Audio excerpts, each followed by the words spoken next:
E aí, pessoal? Boa noite a todos, boa noite, internautas, boa noite, pacientes, colegas, amigos. Estamos aqui mais numa live, a nossa Susan Live, como a gente sempre comenta.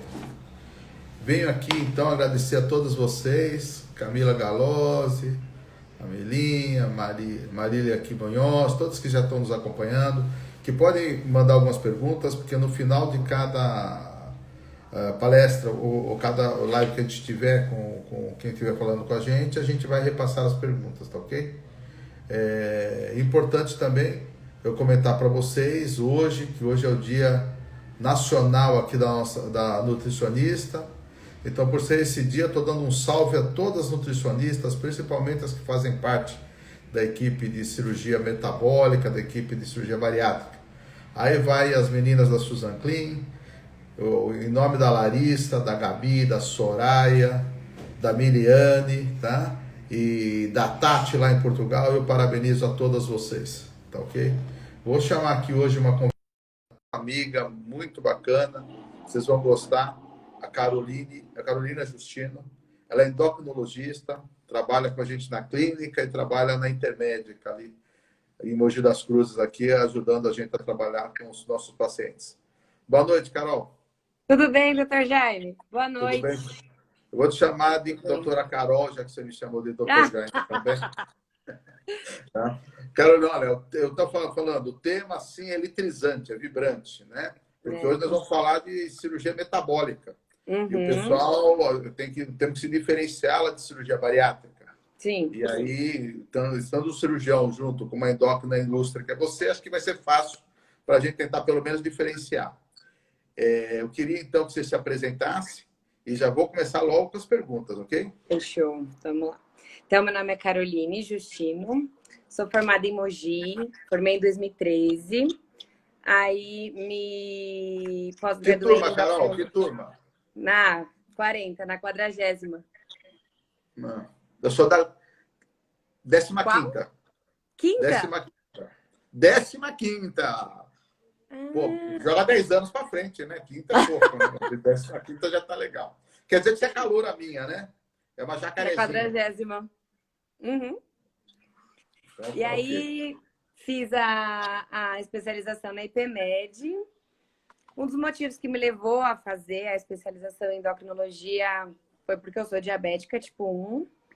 Então, fiz e fico bastante na área da cirurgia bariátrica hoje. Dos pacientes pré e pós. Então, olha, eu vou dar um tempinho depois para a gente responder algumas questões aí que vai vir algumas dúvidas dos internautas. Eu vou tentar selecionar para a gente falar mais de diabetes, então, tá? Então, primeira coisa, Carolina, o que é diabetes, quando surge e as complicações? Bom, o diabetes é um conjunto de doenças, a gente pode falar isso, porque são vários tipos e a gente não pode falar que são parecidos. Então, o que a gente tem basicamente ali?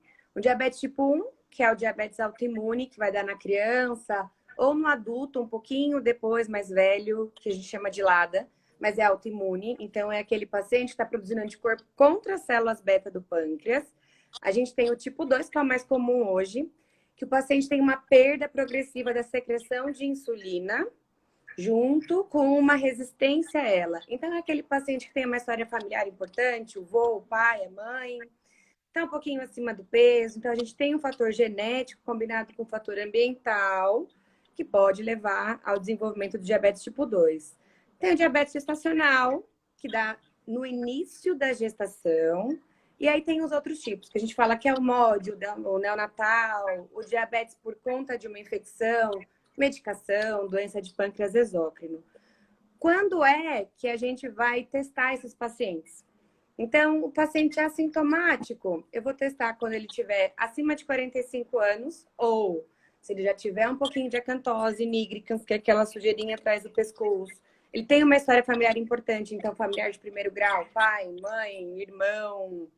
Ele tem uma doença cardiovascular, ele tem um pré-diabetes, já que a gente já sabe, um HDL abaixo de 35, um triglicéridos acima de 250, um paciente sedentário. Vou testar nesses pacientes. O paciente desenvolveu a doença, né? Então, a glicemia ficar mais alta, qual complicação que isso pode dar? No tipo 2, a gente fala muito em complicação macrovascular, doença cardiovascular, aquelas úlceras no pé diabético, doença renal, oftalmológica. Então, é isso que a gente vai se preocupar nesse tipo de paciente. Essa já me respondeu a segunda. Mas quais os sintomas assim que um paciente tem que ele pode suspeitar ou que ele deveria suspeitar que possa ter diabetes? E que exames pedir? Ele começa a sentir muita sede, muito cansaço, ele tem uma perda de peso sem explicação. Então ele fala, nossa, essa calça aqui, ela estava apertada, agora ela está começando a ficar larga, mas eu não fiz dieta. Tem muito paciente que fala que começa a ver formiga no xixi, cãibra, dor nas pernas, a visão começa a ficar muito turva, faz muito mais xixi do que ele estava fazendo. Então, começou a perceber isso, ele já está com uma doença um pouquinho mais avançada. Já vi paciente também descobrir quando tem alguma feridinha no pé e não cicatrizou, né? Não cicatriza, aquilo vai evoluindo. Então, aí são sintomas que a gente já tem que ficar atento, porque provavelmente tem alguma coisa errada aí. E a outra E que pergunta exames era... você pediria para dar esse diagnóstico? Quando a gente fala de exame, o que a gente tem de padrão ouro, o que vai alterar melhor primeiro é o teste de tolerância à glicose. Mas é o que a gente menos faz, na verdade. Então, a gente pede uma glicemia de jejum e uma hemoglobina glicada, que é uma média da glicemia dos últimos 3 meses. Como é que eu vou saber se esse paciente está ou não alterado? Glicemia de jejum, menor do que 100, normal. Se ela tiver entre 100 e 126, eu falo que já tem uma intolerância ao açúcar. Maior ou igual que 126, posso falar que é diabetes. Ou a hemoglobina glicada, normal até 5,7. Se ela tiver entre 5,7 e 6,4, eu falo que é uma intolerância, já um pré-diabetes. Maior do que 6,5, a gente já pode falar que é um diabetes, mas sempre é glicada na cromatografia líquida, que é o padrão que a gente usa para fazer o exame. Entendido. Então, ou, se for fazer a curva, se ele tiver com uma glicemia acima de 200 após 120 minutos, a gente fecha a diabetes. E de quanto tempo, então, o paciente ele deve passar depois com consulta com o endocrinologista? Esse paciente que já diagnosticou diabetes? Sim. Então, o paciente, se ele estiver bem controlado, a gente estiver com uma glicada boa dele, a gente consegue controlar a cada 6 meses, se ele já está bem medicado. Só que eu tenho pacientes, por exemplo, que a gente tem que entrar com terapia de insulina.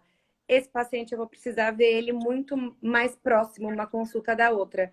Então, se eu estou usando insulina, troquei a dose, 15 dias eu já preciso de um controle de diabetes. Hoje, tem alguns serviços que a gente, ainda mais por conta da telemedicina, a gente consegue receber esses controles do paciente via e-mail, pelo computador, para a gente conseguir ter esse contato com o paciente para ir ajustando dose, medicação. Então, teoricamente, esse paciente não viria presencialmente. Então, a gente conseguiria fazer essas consultas de e-mail via telemedicina, que ficaria interessante. Mas se ele tiver controlado a cada 6 meses, a gente faz. E a cada ano, vejo microalbuminúria, que é rim, peço para ele fazer fundo de olho, e aí a gente vai acompanhando tudo. Deixa eu te fazer outra perguntinha. Qual o papel da dieta com relação à origem da diabetes e controle? E dá para controlar o diabetes só com dieta? Dá. Assim, o que a gente fala muito é que o paciente tem que ter um fator genético para desenvolver o diabetes. Tanto que às vezes você fala, nossa, aquele paciente está tão acima do peso, ele faz tanta coisa e ele não desenvolve o diabetes. Ele não tem fator genético, né? Então, dificilmente ele vai ter. Mas se esse paciente já tem fator genético e ele tem uma dieta excessivamente lipídica, muito carboidrato, muita gordura, infelizmente ele vai acabar caminhando para um quadro de resistência à insulina, que pode levar ele a um quadro de diabetes. Então, esse paciente, ele faria uma dieta com menos carboidrato, menos lipídio e mais atividade física, ele conseguiria diminuir essa tendência dele ter pelo fator genético. Então, a dieta tem um papel fundamental, junto com a atividade física, porque a gente diminui a resistência da ação da insulina. Melhoraria demais. E a outra pergunta era? Se daria para controlar só com dieta. Dá. Só que assim, não é todo mundo, né? Então, depois amanhã todo mundo chega e fala, mas eu quero só controlar com dieta. Quando a gente tem uma perda de célula beta do pâncreas, quando a gente fala de pré-diabetes, já tem uma perda. Então, eu consigo, nesse começo de pré-diabetes, controlar só com dieta. Só que aquele paciente que já evoluiu com uma perda importante de célula beta, por mais que ele esteja com uma dieta adequada, atividade física, às vezes eu não consigo controlar. Então, assim, existe a possibilidade? Existe. Mas eu preciso de pouco tempo de diagnóstico e eu preciso de pouca perda de massa de célula beta. E deixa eu fazer uma pergunta assim.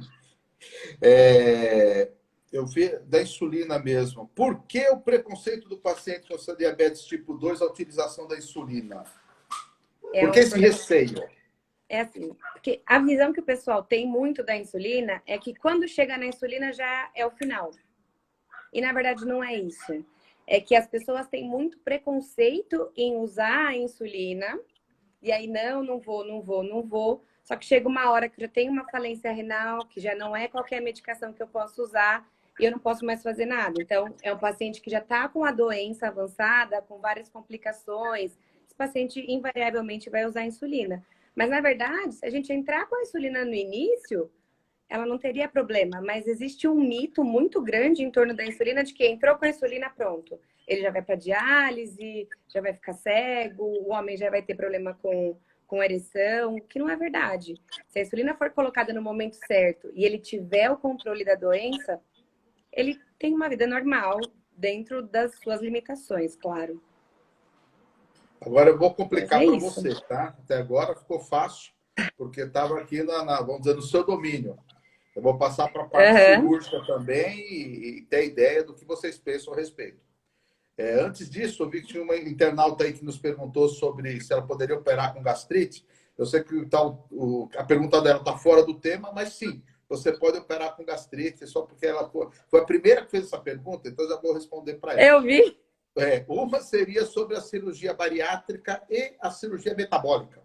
Então, eu vou só complementar para os pacientes que realmente, como o nome diz, baros, quando a gente programa uma cirurgia bariátrica, a gente quer pegar aquele paciente com obesidade mórbida, quer dizer, um peso com índice de massa corpórea, que é aquele peso com altura ao quadrado acima de 40, ou que tenha uma obesidade também acima de 35, ou com comorbidades importantes.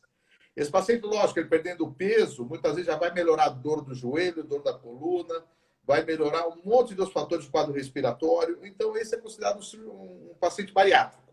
Já o paciente metabólico, muitas vezes ele não precisa ter esse índice avançado de obesidade, mas a gente sabe que a diabetes seria a principal, principalmente a diabetes tipo 2, que está muito relacionada à obesidade, ser o paciente-alvo. E essa cirurgia que a gente faz para ele já dá uma alteração. A gente mexe no aparelho digestivo, a gente cria algumas alterações, mas com a finalidade de dar uma melhora para ele do seu diabetes. Então, muitas vezes, você deve ter percebido isso, o paciente sai da cirurgia sem perder peso, mas já com uma glicemia muitas vezes estável, já com uma glicemia melhor, tá certo? Uhum. Então, apesar de saber que o paciente diabético é um paciente clínico, sempre clínico, hoje os cirurgiões eles entram também como vamos dizer, a cirurgia entra como uma forma terapêutica de ajudar, principalmente nesses pacientes que teoricamente tomam muita medicação para tentar controlar, tá? Então, comentando a respeito disso, agora eu venho. Você acha que deveríamos utilizar os medicamentos de ponta agora, ao invés daqueles medicamentos tradicionais que a gente tinha?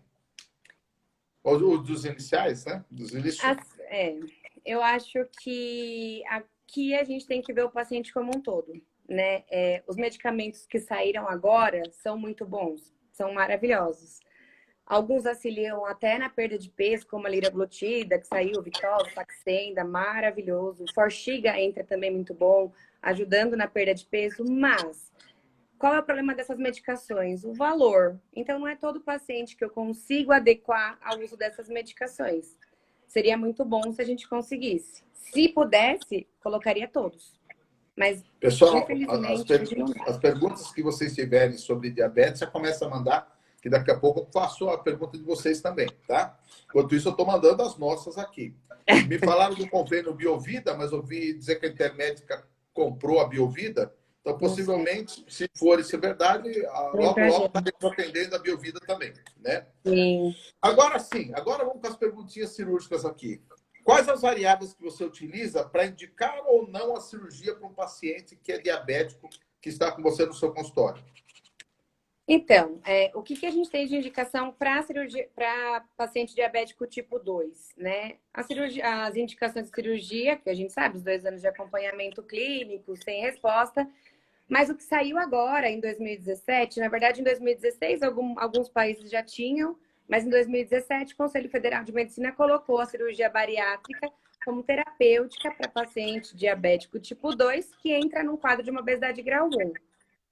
Então, aí saiu a resolução, 2172, 2017, que esse paciente obeso grau 1 pode fazer um bypass para melhorar essa parte metabólica. Por quê? A gente sabe que esse paciente diabético, no início a gente achava que a cirurgia ia ser só desabsortiva e diminuía a ingesta, mas não é.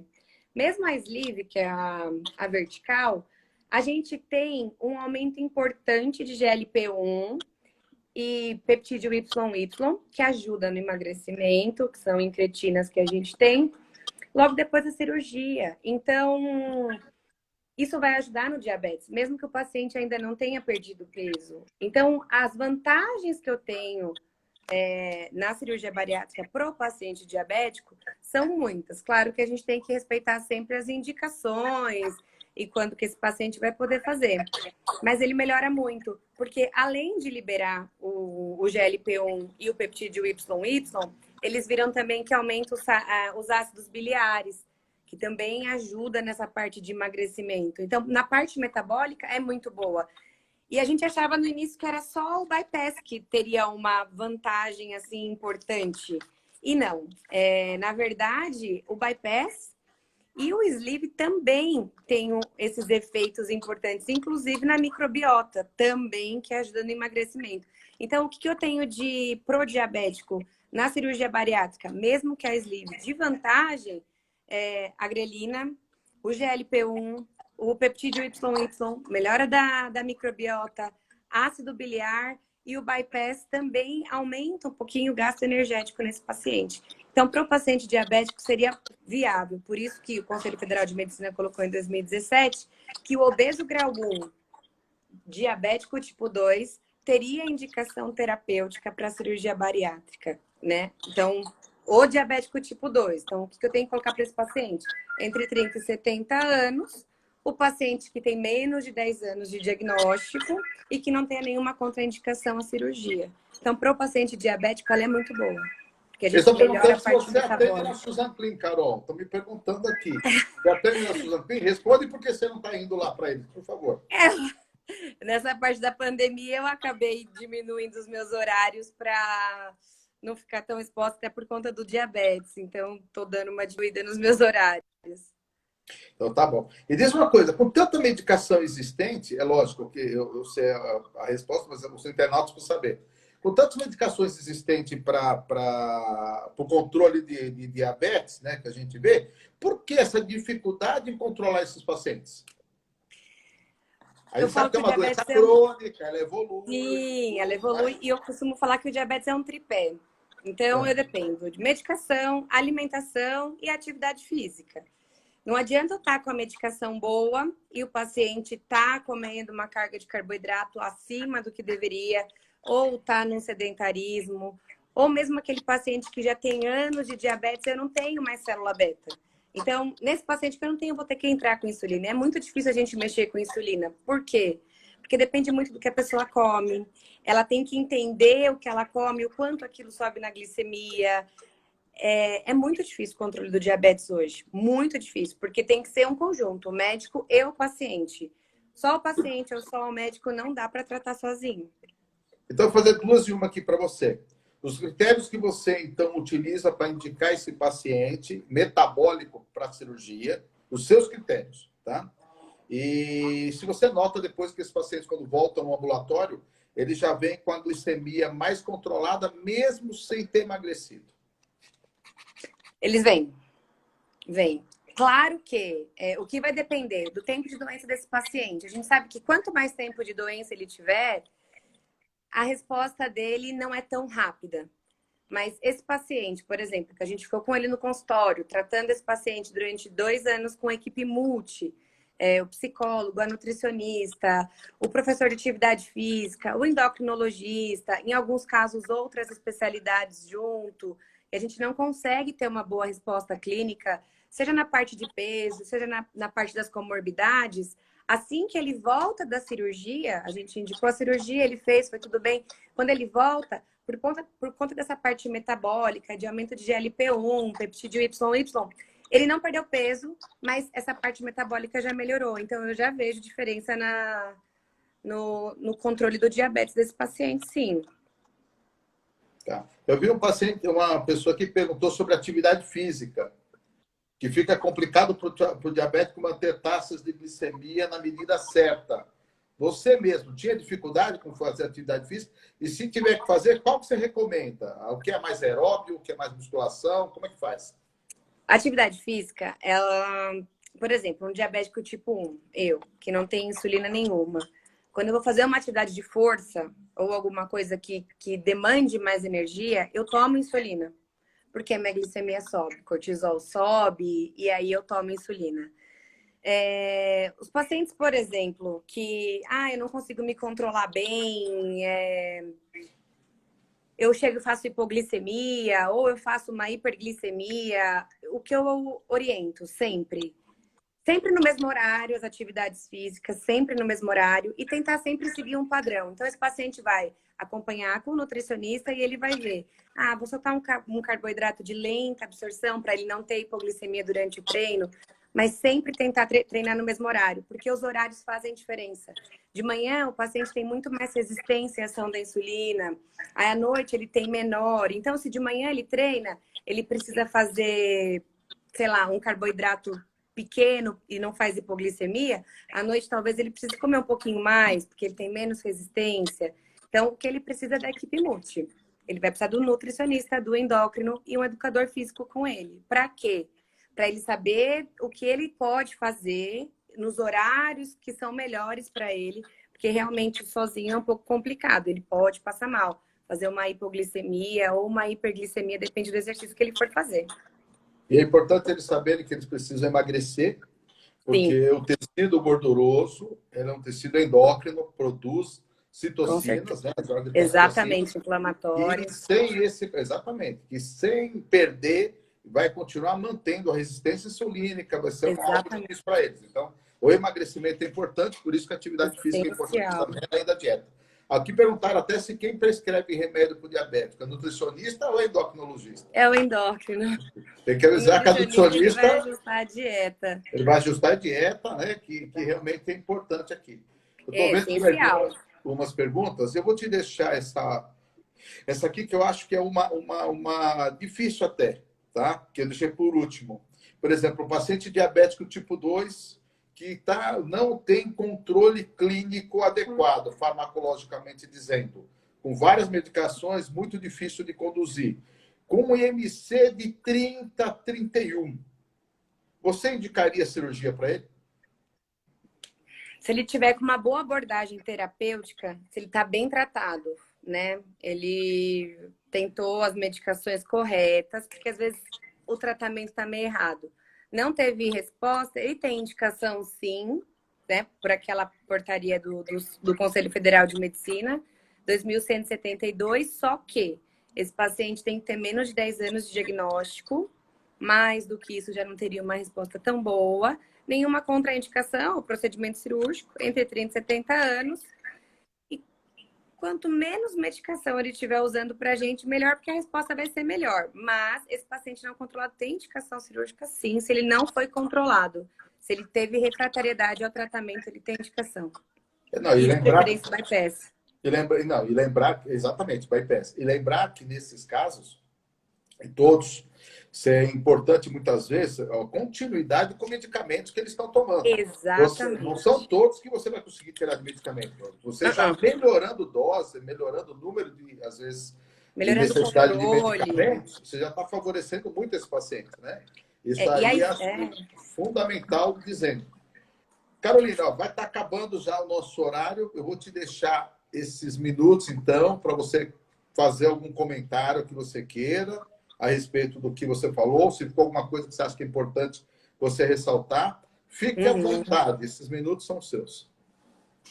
Aqui o importante é a gente ressaltar que o controle do diabetes, seja ele via medicação, atividade física e dieta também, que é possível, depende do paciente, a gente consegue esse tipo de abordagem, ou cirúrgico, é essencial, porque o paciente precisa ter um bom controle disso agora, para não evoluir com nenhuma complicação. Então, um problema de cegueira, uma insuficiência renal. A insulina não é um problema, não é um inimigo no tratamento do diabetes, muito pelo contrário.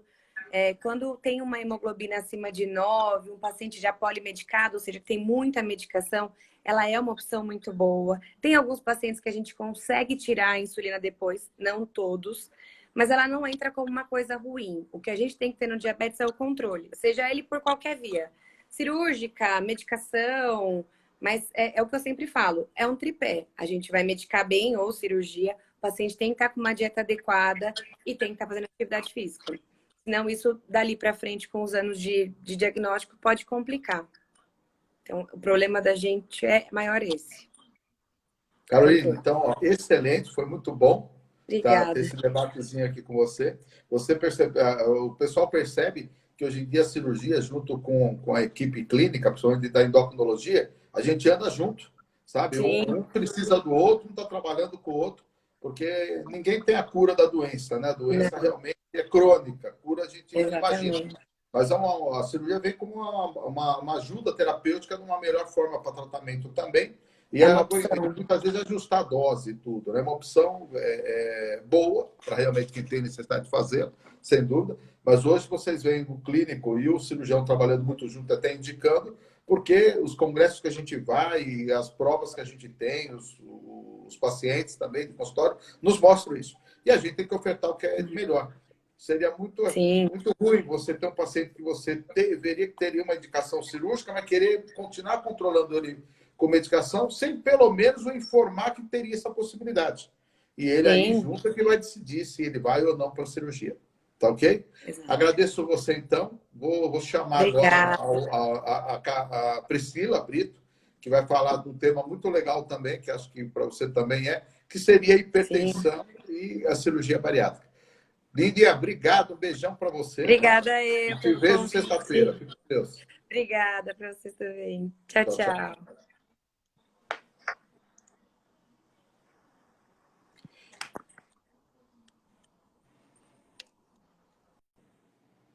Agora aqui estou esperando, então, para chamar a Priscila Prieto, para a gente falar de outro tema, assim, muito bom, borbulhante mesmo, né? Que seria os casos de hipertensão. Possivelmente a diabetes e a hipertensão são as doenças que acabam mais matando, juntamente com a obesidade, no mundo. Lembrando que a obesidade é o maior problema de saúde pública que a gente tem no mundo. Aguardando aqui para adicionar a Priscila, o que ela peça para estar entrando. Até 2025, para vocês terem uma ideia, nós vamos ter mais de 2,3 milhões de adultos que estarão sobrepeso e mais de 700 com obesidade. Então, vocês veem como realmente é importante esse tema. Priscila, prazerzão de estar falando com você. Boa noite. Tudo bem? E aqui, querendo aprender um pouquinho mais sobre hipertensão, que eu acho que é o carrinho-chefe da tua especialidade, né? Com certeza. Com certeza.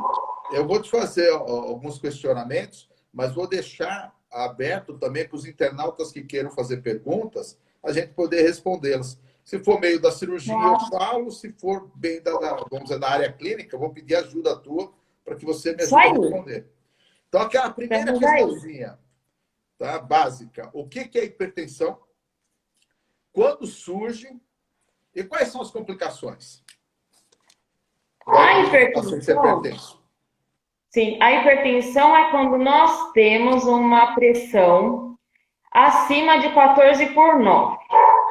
Então, se eu tiver 3 dias, pelo menos 3 dias, em dias diferentes, com a pressãozinha acima de 14/9, o diagnóstico já foi fechado. Então, essa é a hipertensão. E quando ela surge? Quando que ela surge? Então, a gente tem aí a hipertensão primeiro, tem uma causa hereditária. Então, vai vir, se você tiver o pai, a mãe, avós hipertensos, provavelmente você também será hipertenso. Então, tem a causa hereditária como base. Mas aí somos estilo de vida, então sedentarismo, estresse, tabagismo e a obesidade anda juntinho com a hipertensão. A gente tem uma prevalência, assim, com relação à hipertensão, que a obesidade, nos obesos, tem 3 vezes maior a chance do obeso ser hipertenso. Então, são 3 vezes maior. Elas andam meio juntinhas aí. Importante isso. Então, vou fazer 2 perguntas e uma para você. Uma paciente pode ser hipertensa e não saber? E quais são os sintomas, então, que essa pessoa pode ter, essa paciente hipertensa? Aliás, a maioria dos pacientes, não é a minoria, são hipertensos e não sabem. Porque a doença hipertensiva é uma doença silenciosa. Por isso que ainda é uma das doenças que mais matam no mundo. Porque aumenta muito o risco para infarto e para derrame. E a pessoa não tá com a pressão, às vezes, altíssima. No consultório mesmo, a gente pega muito isso, vai aferir a pressão, está super alto. E o paciente fala, doutora, eu estou super bem. Então, sim, a pessoa pode ser hipertensa e não saber. E a outra pergunta? E o senhor fez? Então, a outra seria quais os sintomas, então, que ela pode ter que vai chamar a atenção? Sim. Se a pressão estiver muito alta, o paciente pode ter cefaleia, zumbido no ouvido, tontura, fraqueza, mal-estar. Mas você vê que são sintomas muito inespecíficos. Tontura pode ser qualquer uma outra coisa que não seja hipertensão. Fraqueza pode ser uma outra coisa que não seja hipertensão. Então, são sintomas muito inespecíficos. Então, é importante saber que é uma doença silenciosa. Por isso é bom, para quem tem, né, familiares hipertensos, é sempre bom passar com um cardiologista, a verificar a pressão, para então ter um controle aí. Tá, esses pacientes que são hipertensos leves, por exemplo, estejam assintomáticos, eles podem tratar com algumas restrições, evitar o quê? Dieta, o que você sugere?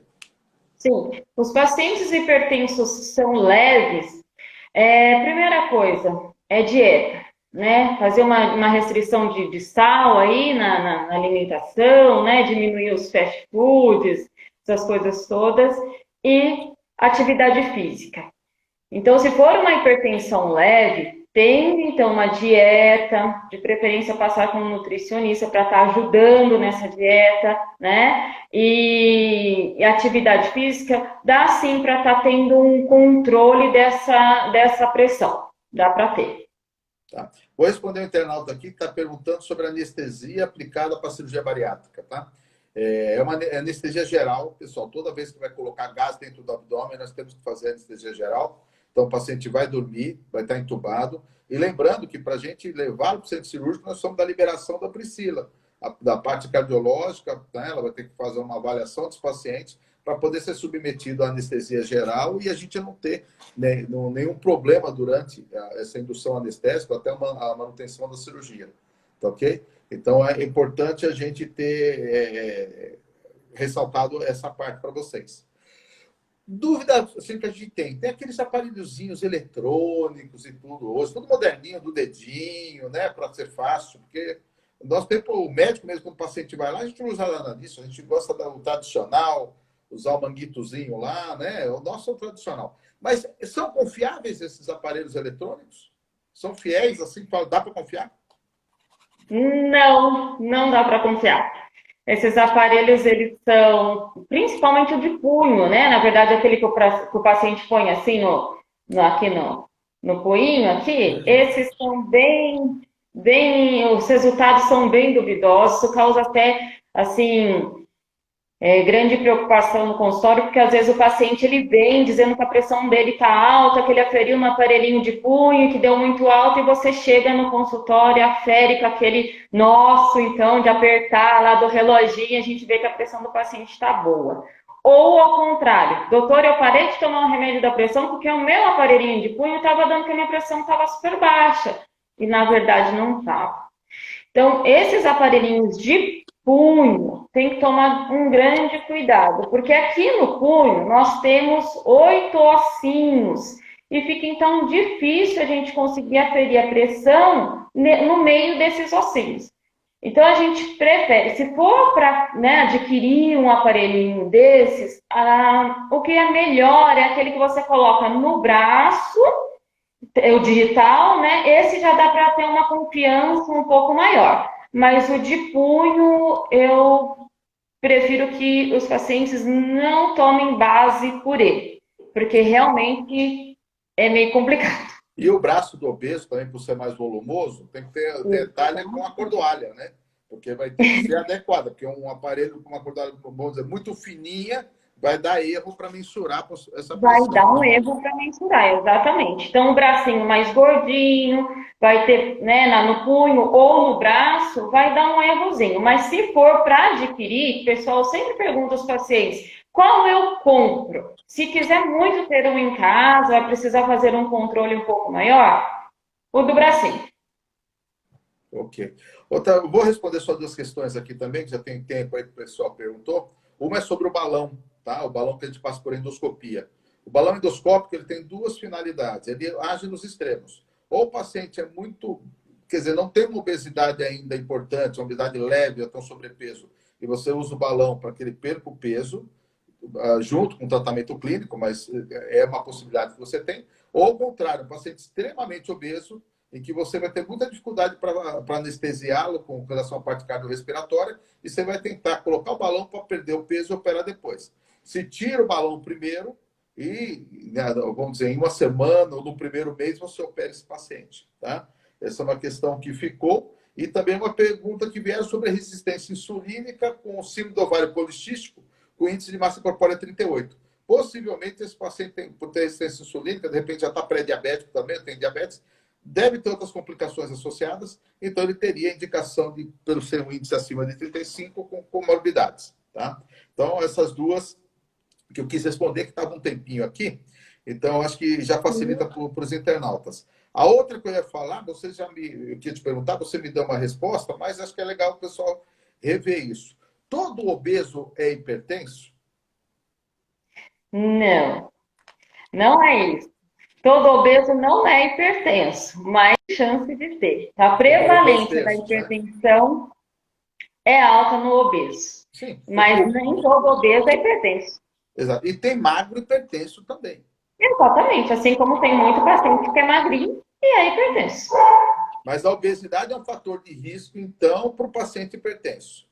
Com certeza, é um fator de risco e a gente tem, então, esses dados aí que é até 3 vezes maior a chance de um obeso ser hipertenso. Lembrando que existe, pessoal, mecanismo para que isso aconteça.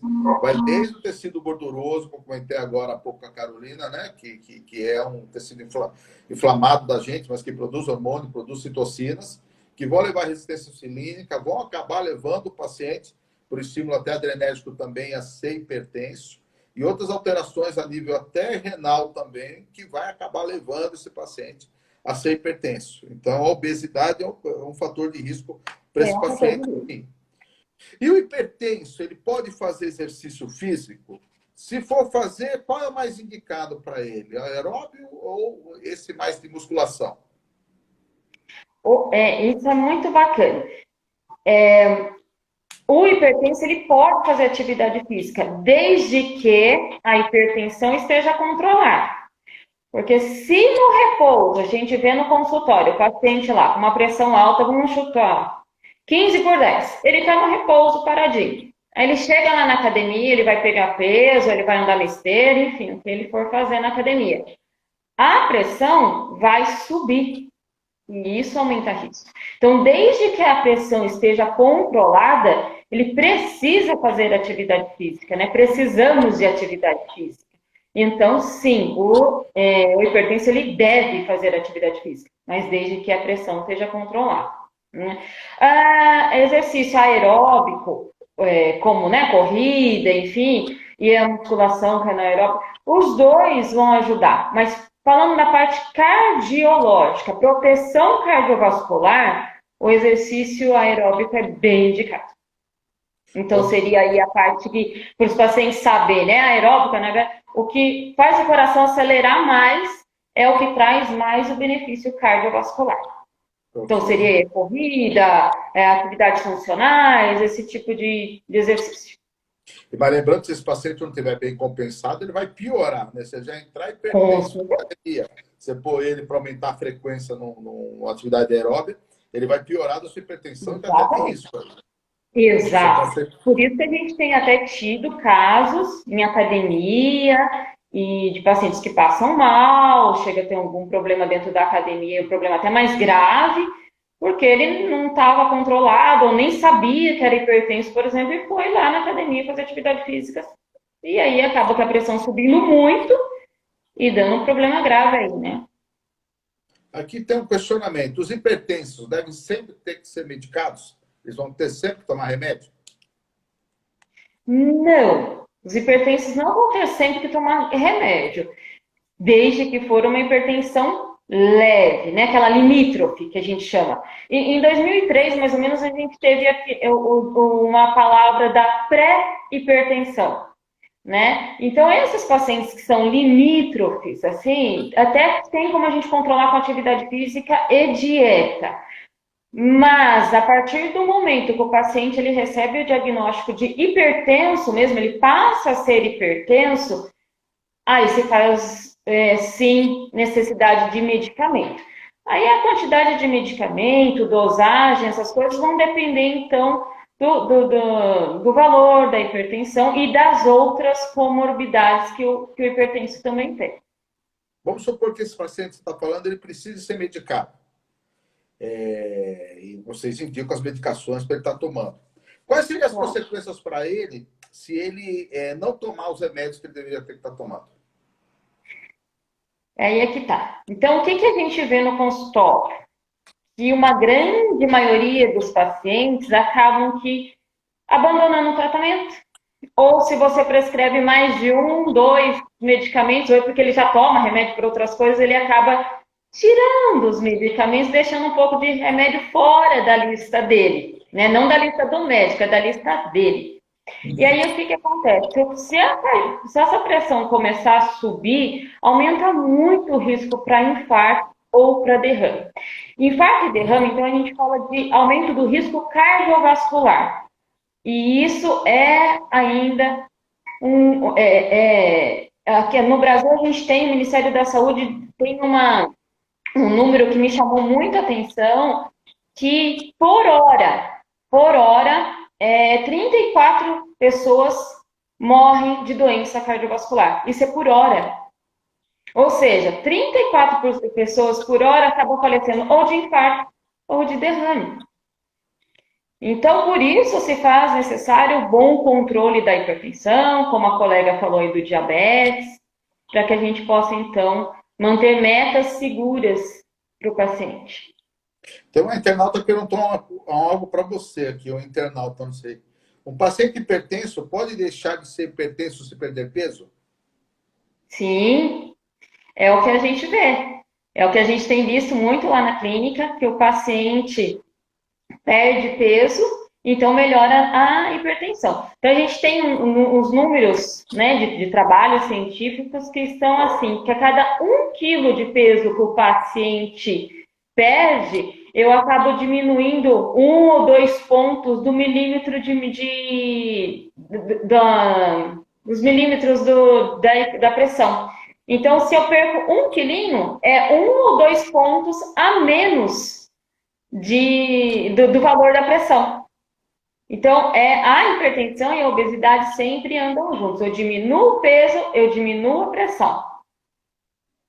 Muito bom. Isso é bem importante. Você tem ideia, mais ou menos, hoje, da população, percentual da população hipertensa? Mais ou menos 35% dos brasileiros são hipertensos.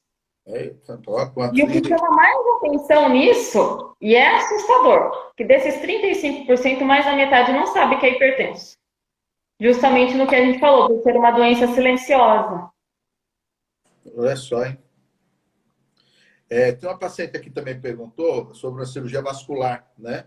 Que a mãe dela ia ou vai realizar uma cirurgia vascular e quer saber o tempo para ser depois liberada para bariátrica, tá? Então essa eu vou responder para ela, mas apesar de vascular ter a ver com a parte cardiovascular, né? Mas possivelmente ela deve estar falando de varizes, né? Nesse caso deve ser algo periférico que ela vai fazer, não deve ser nada arterial. Então, se for periférico, for variz, o vascular depois liberando, porque o paciente vai ter no começo incômodo com essa perna, vai ter que movimentar, vai ter que tomar suas medicações, né, para evitar até fazer trombose e tudo pelo pós-operatório. Depois de uns 3 meses, se o vascular liberar com todas as ressalvas que ele tem que fazer e as orientações que ele dá, já daria para operar esse paciente. A gente usa um tempo muito legal, assim, de 6 meses para a maioria das coisas. Mas, teoricamente, de outras cirurgias, 3 meses já poderia essa paciente ser operada sem problema nenhuma, tá? E estão perguntando aqui para você que sintomas um paciente... Quais são os sintomas principais de uma pessoa que tem arritmia cardíaca? Ah, tá. Então, a arritmia, o principal sintoma é quando o coração acelera. Então, a pessoa está paradinha, quietinha, sem fazer nenhum esforço, e aí sente o coração acelerado ou fora do ritmo. Então, esse paciente paradinho, né, quietinho no repouso. Esse é o principal sintoma de uma arritmia. Ou, porque a gente tem 2 tipos de arritmia. Arritmias que o coração acelera e a arritmia que o coração vai parando aos pouquinhos. Desde que o coração parando fica com uma frequência cardíaca menor, esse daí já é mais uma tontura, uma fraqueza, indisposição, desmaio. Então, para arritmia de coração acelerado, seria a palpitação. E para arritmia de coração batendo mais devagarzinho, seria, então, sintoma de uma tontura, uma fraqueza, uma indisposição, até mesmo o desmaio. Tá. Eu vi outra questão aqui, perguntando se uma PA 16/9, você pode até falar, então, com a pressão no Brasil, que a gente caracteriza hipertensão ou não. Sexo masculino, 33 anos, fumante, e ele quer saber se ele é hipertenso com essa PA. Eu já vou dizendo que ele tem que parar de fumar, né? Que é um dos fatores também de risco para ele complicar. Mas vamos lá, vamos responder essa pergunta para ele, então. Sim, se você tiver mais de 3 aferições, com a pressão acima de 14/9, você é hipertenso. E tem outra questão aqui também, de uma pessoa que diz que tem dor de cabeça todo dia. Isso aí pode ser sintoma de pressão alta? Pode. Então, pensando em pressão também diastólica e sistólica, tem um lugar que a cefaleia predomina mais? Você falar, localiza uma cefaleia frontal, por exemplo? Esse questionamento que eu ia fazer. Tem sim. Geralmente, a diastólica, que é aquele segundo número que bate no aparelhinho digital lá para ficar mais fácil para o paciente identificar, geralmente tem a dor na nuca. Então, é o que a gente mais... E a sistólica, então, que é a primeira, seria a dor... Mais na frente, Mais na frente. Tá, então, para eles entenderem, esse que comentou 16/9, o 16 seria essa pressão que vem primeiro, seria a sistólica. Isso. E a diastólica, que é no relaxamento do coração, seria a cefaleia mais occipital, né? Isso. Aqui atrás. Na nuca. Legal. Deixa eu ver... Agora sim, vamos partir agora para as perguntas assim, que são pertinentes para a nossa cirurgia. Para a gente que faz cirurgia, para a gente bater com você agora uma coisa. Quando o cardiologista, então, ele indica para o paciente com obesidade grau 2, quer dizer, com índice até 35 a 40, não obeso mórbido ainda, acima de 40, e hipertenso, a cirurgia. Quando que vocês indicam? O que a gente vê? Se o paciente ele é hipertenso, ele tem a indicação por conta do IMC, né? E tem outras comorbidades, o risco cardiovascular desse paciente está elevado, a gente já indica. Ou paciente que toma um grande número de medicamentos por dia e abandonam esses medicamentos. Então, a gente já indica. Porque a gente sabe que o risco cardiovascular é alto. Então, o risco do paciente ter um infarto ou um derrame é muito alto.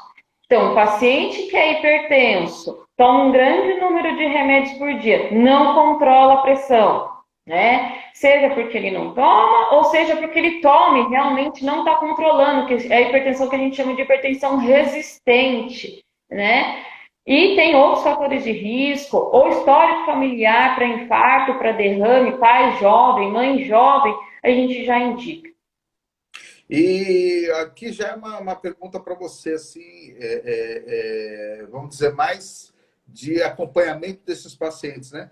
Como que você, quando recebe esse paciente que foi submetido à cirurgia bariátrica, à cirurgia metabólica, vamos dizer assim, como que você faz o desmame dos medicamentos que ele vem tomando? Você tem alguma tática?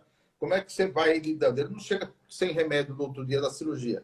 Apesar que tem pacientes que depois da cirurgia já fica com a pressão bem legal por um tempo, né? Que a gente vê. Exato. Mas como que você trata esses que tomam muita medicação? Como você trata o desmame para eles? O desmame é feito aos poucos, mas o que a gente vê? A gente vê que os pacientes que fazem a cirurgia, em menos de 30 dias, isso é estudo, né? Em menos de 30 dias tem o estudo que foi, chama aquele Gateway, que foi do Congresso de Cardiologia do ano passado, que foi na Califórnia. A gente tem aí 83,7% dos pacientes que fizeram o bypass mantiveram o controle da pressão em 14/9. E com redução de 30% do número dos medicamentos. Então, isso não é a doutora que está falando, o doutor que está falando, isso é ciência. Né? E aí a gente tem esses mesmos pacientes que fizeram o bypass ao longo de um ano. 51% mostraram a remissão total da hipertensão e deixaram de tomar medicamento, porque a pressão chegou ao normal. Então, o que eu vejo na Suzano Clínica, os pacientes que eram hipertensos resistentes, eles chegam depois, que eu sempre peço um retorno, após 30 a 40 dias da cirurgia. E eles vêm já não necessitando mais de medicamento para hipertensão, ou quando necessitam, a quantidade de medicamento ou a dose cai muito. Então, realmente, é uma cirurgia que a gente tem visto que melhora muito o controle da hipertensão. E melhorando o controle da hipertensão, eu diminuo, então, o risco para infarto, para derrame. Então, a gente tem conseguido aí, pelo menos lá na Suzano Clínica, a gente tem conseguido excelentes respostas. Os pacientes têm conseguido aí diminuir muito o número de medicamentos que tomam por dia e ganhando qualidade de vida. Isso é qualidade de vida, né?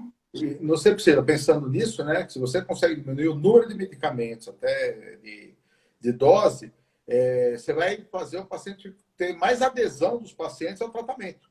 Quanto mais dose, mais remédio, a gente vê que perde adesão. Então, a ideia é que a cirurgia possivelmente pode não curar, mas vai ajudar a tratar. E que a gente pega leal. Em alguns casos, uma melhoria muito satisfatória. E depois o paciente se mantendo com comportamentos adequados e tudo, ele consegue até se manter, às vezes, sem medicamento. Mas a essência não é essa. A ideia é que diminua realmente a necessidade do medicamento e consiga um controle melhor, com mais adesividade dos pacientes para o tratamento. Com certeza. E é isso que a gente quer, né? Adesão, se os pacientes que ainda necessitam tomar medicação, o menor dose possível, né? Com o menor número de medicamentos possível. Claro, né? Dentro de cada situação mas a gente tem visto que realmente tem se mostrado aí que está sendo efetiva, que a cirurgia está sendo efetiva, que a gente tem conseguido tirar ou diminuir drasticamente o número de medicamentos. Pena que com a Carolina eu não consegui fazer essa questão. Devia ter perguntado para ela, agora que me veio, como ela faz do desmame dos pacientes que tomam insulina ou tomam a medicação para o diabetes, como faz o desmame de lá. Mas, falar a verdade, da insulina, a gente usa metade da dose, vou responder porque ela não está mais online. Ela está aqui ao vivo com a gente, né? A gente entra com metade da dose para a insulina E com as medicações a gente prefere manter a metformina e deixa o endocrinologista depois acompanhando para ver como vai trabalhar com a medicação. Às vezes também a gente diminui até metade da dose dos remédios, tá? A última questão que eu quero te fazer, depois a gente vê se tem mais alguma, mas aquela questão chata, aquela questão pegadinha, aquela de um parecer muito pessoal. Você indicaria cirurgia bariátrica para um paciente hipertenso, grau 1, quer dizer, com índice de 30, 31, 32, que toma 4 ou 5 remédios por dia para tratar essa hipertensão, ou teria que esperar o paciente ter um índice acima de 35 para você poder oferecer essa oportunidade? Apesar de a gente saber do Conselho Federal de Medicina, que vem com aprovações para isso, mas lembrar o paciente que muitas vezes o convênio não libera por causa da Agência Nacional de Saúde, que muitas vezes não adota o critério do Conselho Federal de Medicina. Por favor, Pri. Sim, eu indicaria. O número, igual como a gente está falando agora, o número de dosagem de remédio por dia é alto, é uma hipertensão resistente para estar tomando essa quantidade de medicamentos por dia, né? Em algum momento vai ter o abandono dessas drogas, desses medicamentos, né? E nesse momento é que aumenta o risco do infarto, então, do derrame. Então, eu indico, sim, com certeza. Eu sei que esse paciente vai ter uma melhora de número de medicamentos por dia, vai ter uma melhora da qualidade de vida e, principalmente, vai ter uma diminuição do risco de morte cardiovascular. Então, com certeza, eu indicaria. Tá, olha que beleza, tá? Uma cardiologista que indicaria, nesse caso, que é difícil, que é um paciente, teoricamente, que não é obeso, né? Teoricamente, tem um sobrepeso, né? Ou uma obesidade leve, vamos dizer, no caso. Tem aqui uma pergunta falando, não sei se você repara entre o sleeve e o bypass que você recebe, porque eu estou fazendo as duas, mas eu faço muito mais bypass, mas se é uma melhora depois da cirurgia. Eu, como cirurgião, posso dizer que sim, a perda de peso favorece muito, e como os dois perdem peso, ótimo. O bypass, ele ajuda muito realmente na cirurgia metabólica, onde você tem mais comorbidades para os pacientes, principalmente diabetes, o bypass é excelente indicação, e que não tenha refluxo. Pri, eu queria agora que você tenha esses minutos finais, não sei se a live até que momento aguenta, mas eu queria os seus pareceres finais que você queira dar, se faltou alguma coisa que você queira ressaltar, e que você se despeça os internautas, que eu vi que todos os pacientes se adoram. Está todo mundo falando que te ama. Obrigada. Primeiro eu quero agradecer a oportunidade da gente estar conversando um pouco mais sobre isso, dizer que sim, tem muitos cardiologistas que estão indicando a cirurgia bariátrica, né, para os seus pacientes, né, na tentativa então de diminuir o risco cardiovascular. Como eu já disse na live, é alto o número de pacientes que venham a falecer de problemas de infarto, derrame, por conta da hipertensão. A hipertensão é o principal fator de risco dos pacientes para risco cardiovascular.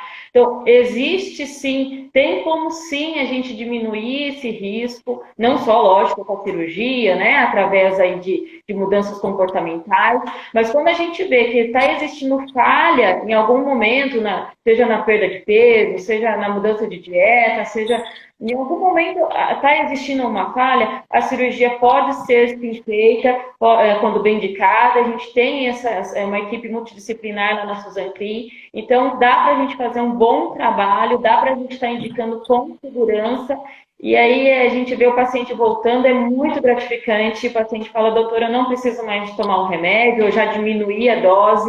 Então, assim, é gratificante. Dá para a gente estar indicando bem a cirurgia e tendo bons resultados. Olha, Pri, foi muito gostoso essa discussão, foi boa. Eu acho que para os pacientes foi muito esclarecedor, né? Para eles poderem ter mais respostas, verem como a cirurgia hoje está trabalhando junto com vocês da parte clínica, e que a gente, um depende do outro. Ninguém tem a fórmula mágica ou o tratamento adequado. A gente sabe que os dois juntos, apesar de saber que o paciente hipertenso é do cardiologista, mas os dois juntos a gente consegue, vamos dizer, trabalhar melhor o paciente e trazer um tratamento melhor para eles. 30 segundos, Pri. Vamos deixar. Eu quero agradecer. Beijão para vocês. Qualquer dúvida, manda aí, a gente responde depois, né? Com mais calma, porque eu acho que tem um tempo aí a live, né? Estou à disposição de todos os pacientes aí. Beijão para todos vocês. A gente passa as perguntas para você depois, então, responder. Isso, Como a gente faz com a com Carolina. certeza.